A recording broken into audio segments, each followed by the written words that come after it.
Halo, halo, halo, halo. Kembali lagi di Ruang Ngobrol. Yes. Kali ini kita akan membahas komiknya Dedi lagi yang diterbitkan pas Koin Para 5 kemarin.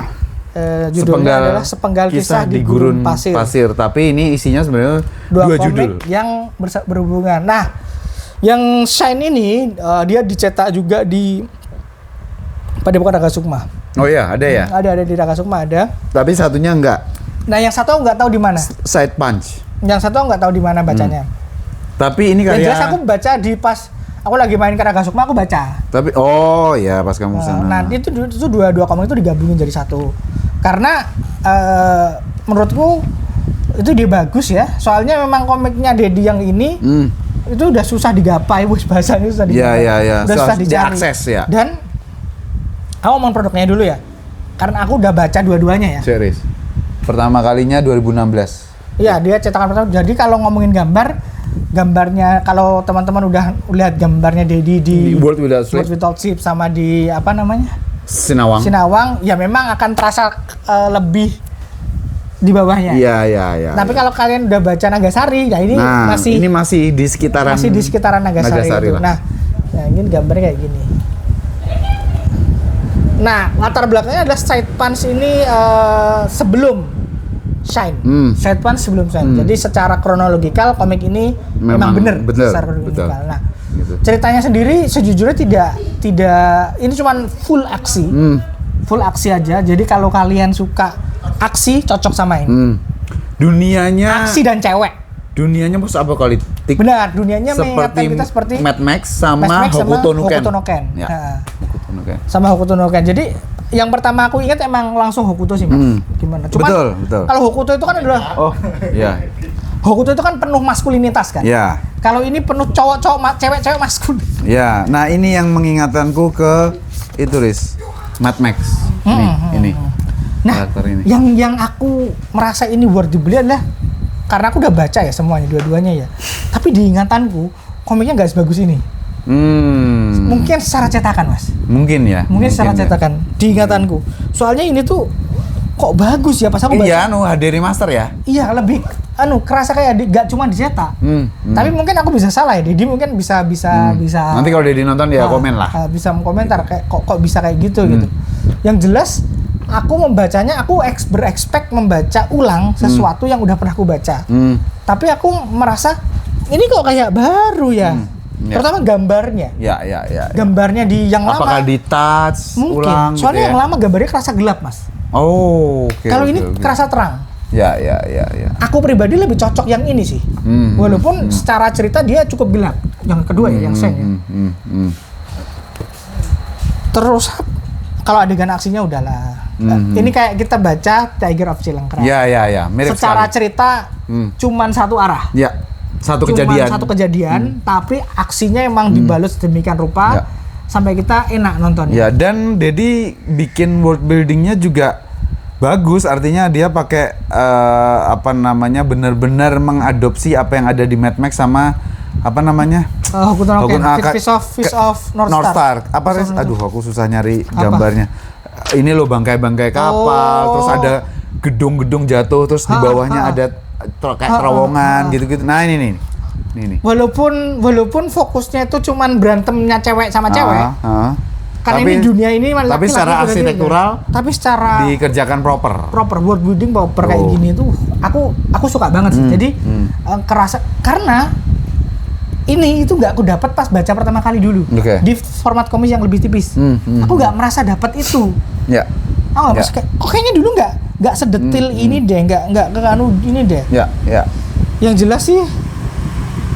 Oke, aku cuman nggak suka kenapa ceweknya semuanya betul. Tokoh utamanya semuanya rambutnya ini. Iya, mungkin ya gimana ya? Mungkin ini seleranya Dedi zaman dulu ya. Ya atau memang menggambarkan kondisinya. Gimana maksudnya? Kondisi di bukan.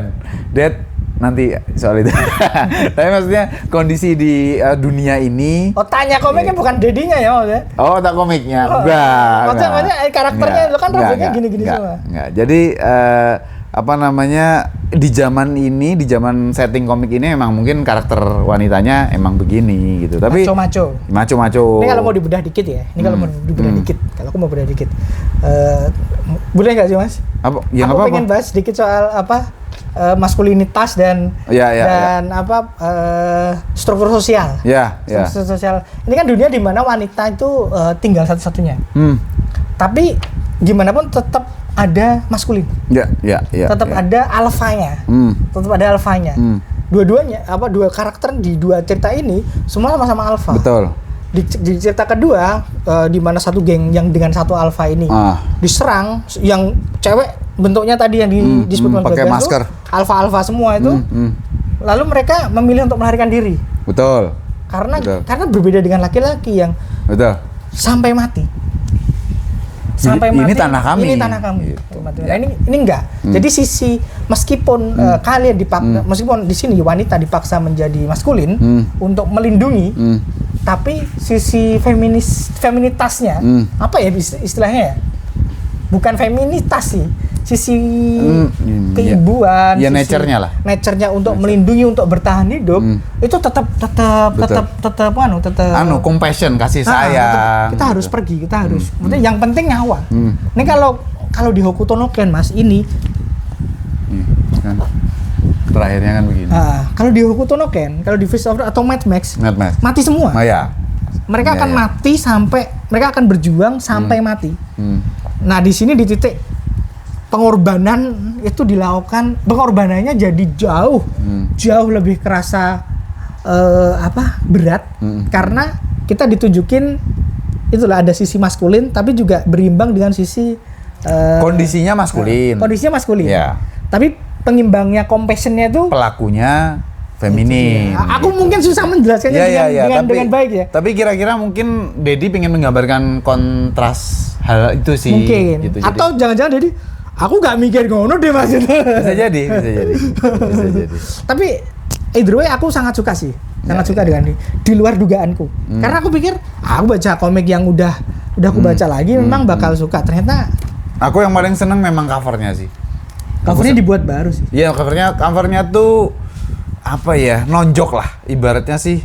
Ibaratnya nonjok dengan background warna merah ini kan sebenarnya karakter cuman sama seperti halnya pada saat aku sama Faisal bahas Chaos Myth dan kita pernah bahas apa gitu komiknya Raga Sukma, tipografi. Iya, secara tipografi itu kan keterbacaannya itu crafting artistik lah ibaratnya. Itu gitu. Emang hobinya teman-teman Raga Sukma. Iya, Murka Api itu kan susah dibaca. Susah dibaca gitu. Jadi tapi dalamnya oke lah. Dalamnya oke. Oke, ini harganya berapa ya? Aku juga. Nas, harganya berapa ini, Nas? Aduh, berapa ya? Nah, komik ini harganya 90.000. 90.000 teman-teman. Oke ya, tebel, besar, gede segini. Secara visual juga wow. Jadi ya oke aja kok. Oke aja. Ya. Oke sih. Itu aja. Dan ini selesai. Ya. Dua kisah yang selesai. Jadi tidak digantungkan, tidak di mana. Karena walaupun awalnya abrupt tiba-tiba, tapi kemudian ada lore-nya kenapa terjadi seperti itu. Lalu akhirnya juga jelas seperti apa.